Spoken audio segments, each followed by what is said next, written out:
Hello everyone, welcome back to my channel Team Nursing with Sneha. Today's my topic is cognitive therapy.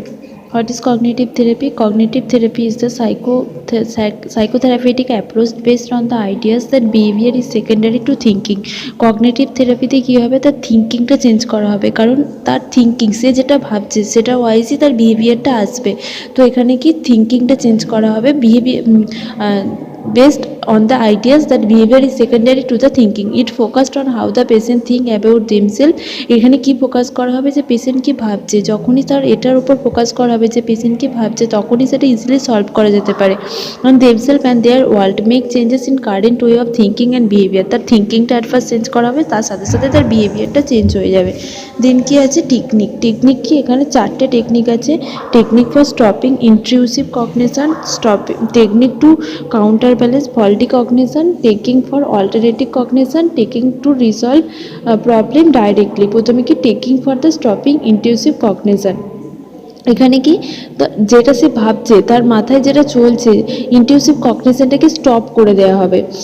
এখানে কি করা হবে, মানে কি ডাইভার্ট করে দেওয়া হবে মাইন্ডকে, যে নেগেটিভ যে থটটা আসছে বারবার সেটা থেকে। Those method aim to stopping intrusive thought through the distraction, যেটা মাধ্যমে সে ডিস্ট্রাক্ট হচ্ছে সেটা তার থেকে ডিলিট করে দেওয়া হবে, সেই থটটাকে কি বাতিল করে স্টপ করে দেওয়া হবে। Attention is directly to another mental act like doing mental arithmetic or coping A figures.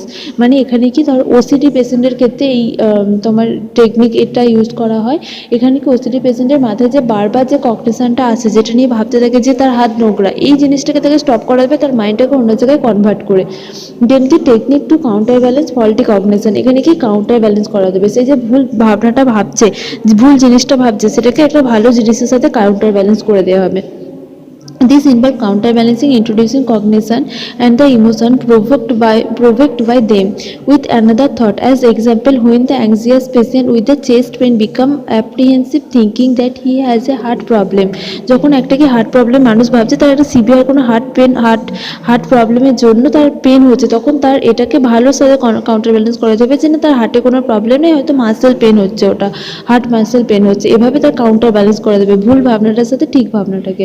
দেন কি technique for altering cognition. Technique for altering কগনিশনে কী হবে, চেঞ্জ ম্যালঅ্যাডাপটিভ কগনিশন, মানে যে তার ম্যালঅ্যাডাপটিভ যে ভাবনাটা আছে সেটাকে পুরোপুরি চেঞ্জ করে দেবে। আগের ক্ষেত্রে কী হচ্ছিলো, স্টপ করা হচ্ছিলো ভাবনাটাকে, দ্বিতীয় ক্ষেত্রে কি কাউন্টার ব্যালেন্স করে দেওয়া হচ্ছিলো ম্যালঅ্যাডাপটিভের সাথে অ্যাডাপটিভটাকে, আর এখানে কি করা হবে, পুরোপুরি চেঞ্জ করে দেওয়া হবে।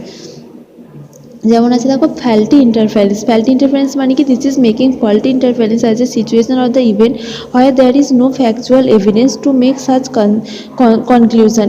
এক্সাম্পল, ইফ দ্য ফ্রেন্ড, এখানে ক্ষেত্রে কী হচ্ছে, যে কোনো হয়তো কারণ নেই, কোনো কারণ ছাড়াই সেই জিনিসটাকে নিয়ে সে ভাবছে, সেই জিনিসটা নিয়ে তার মাথায় উল্টোপাল্টা ভাবনা আসছে। যেমন ধরো কোনো কোনো ফ্রেন্ড ধরো চিঠি পাঠিয়েছে কোনো একটা ফ্রেন্ডকে, কিন্তু কোনোভাবে হয়তো তার টাইম হয়নি সেটাতে রিপ্লাই দেওয়ার বা কিছু, তো এটা নিয়ে সে ভাবছে যে ও তাকে ইগনোর করেছে, ও তাকে পাঠালো না, কি ভাবছে, এই জিনিসগুলো নিয়ে সে ভাবছে। এটা হচ্ছে ফল্টি ইন্টারফারেন্স, ভুল ইন্টারফারেন্স করছে, যে ভুল ভাবছে সেই জিনিসটা নিয়ে, তো এইটাকে চেঞ্জ করা হবে।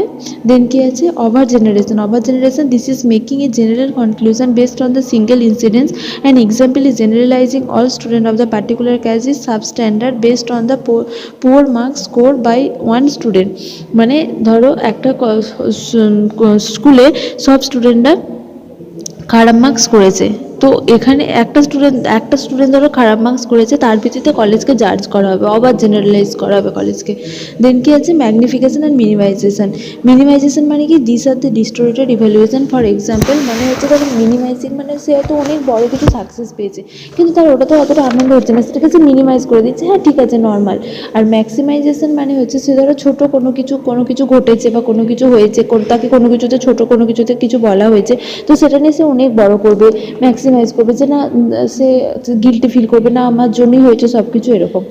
দেন আছে আনরিয়েলিস্টিক অ্যাজাম্পশন। এখানে কি an example is the assumption that one can happy only if one is the top scholar all the time.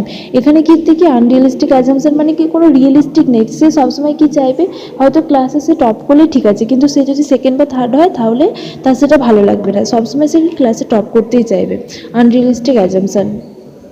দেন কি, তাহলে আমরা কী কী জানলাম, technique to stopping intrusive cognition, taking to counter balance faulty cognition, taking to altering cognition. এবার আমরা জানবো next হচ্ছে technique to resolve problem directly. এখানে কী করতে, ডাইরেক্টলি ওই যে প্রবলেমটা হচ্ছে সেটা ডাইরেক্টলি সলভ করব। Defining the problem more clearly, প্রথমে কী প্রবলেম হচ্ছে সেটাকে ঠিকঠাক ডিফাইন করব।